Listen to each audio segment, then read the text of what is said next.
என்னுடைய ஆண் வெர்ஷன் வந்து எஃப்ஜே அப்படின்னு நினைக்கிறேன். இல்லைன்னா அது ரம்யா தான். இப்போ இந்த ப்ரோமோக்கு வந்த கமெண்ட்ஸ் எல்லாம் பார்க்கலாமா? 1000 விமர்சனம் எல்லாம் இருந்தாலும் தர்பூஸ் இல்லாமல் சற்று வெறிச்சோடி தான் போய்விட்டது அப்படின்னு சொல்கிறாங்க. ஆமாம், தர்பூஸ் இருந்திருந்தா இந்நேரம் ஏதாவது ஒரு கலாட்டா பண்ணியிருப்பாரு. கரெக்ட் தான். சரி, அடுத்த கமெண்ட்னு சொல்லிட்டு படிக்கலாமா? இந்த கமெண்ட் விஜய் சேதுபதி சாருக்கு. எல்லாத்தையும் கேள்வி கேட்டார் விஜய் சேதுபதி சார். ஏன் சாண்ட்ரா குரூப் கிட்ட நாமினேஷன் பற்றி பேசினதை கண்டிக்கலை? சாண்ட்ரா பயந்து நடுங்குனாங்களாம். இதை நாங்கள் நம்பணுமான்ற மாதிரி கேட்டிருக்காங்க. ஃப்ரெண்டோட பொண்டாட்டின்னு இப்போ சொம்பு தூக்கக்கூடாது அப்படின்னு விஜய் சேதுபதி சாரை சொல்லியிருக்காங்க. கரெக்டாக இல்லையான்னு கீழே கமெண்ட்ஸில் சொல்லுங்கள். சரி, அடுத்த கமெண்ட்னு சொல்லிட்டு படிக்கலாமாங்க?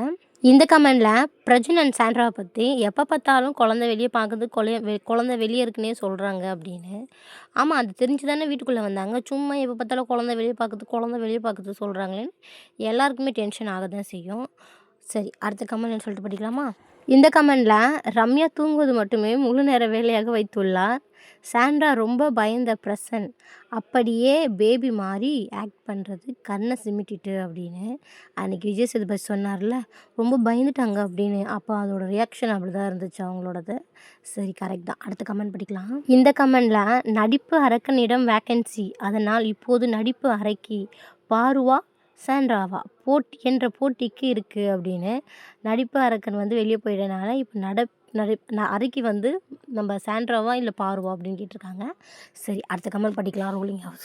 இந்த கமெண்டில் நேற்று திவாகரின் ஏவி மற்றும் விஜய் சேதுபதியுடன் அவர் பேசியது அனைத்தும் ஃபன் பாசிட்டிவ் வைபாக இருந்தது. ஆனால் கடைசியில் சபரி ஒப்பாரி வச்சான், பார்க்க மூட் ஆஃப் ஆயிடுச்சு அப்படின்னு சொல்லியிருக்காங்க. சரி, அடுத்த கமெண்ட் படிக்கலாமா? இந்த கமெண்டில் என்னதான் திவாகர் வினோத்தை கீழ்த்தரமாக பேசியிருந்தாலும், அதற்கு வினோத் அவரை கலாய்த்திருந்தாலும் முதலில் அழுதது வினோத் தான். இனியாவது திவாகர் ஏற்றத்தாழ்வு பார்க்காமல் பழகுங்க அப்படின்னு சொல்லியிருக்காங்க. கரெக்ட் தான். அது கீழே இருக்காமல, கனிக்கு மூஞ்சி சரியில்லை அப்படின்னு சொல்லியிருக்காங்க. சரி, ஓகே ஃப்ரெண்ட்ஸ், இந்த வீடியோ முடிச்சுக்கலாம். அடுத்த ப்ரோமோ வீடியோவில் பார்க்கலாம். பாய்.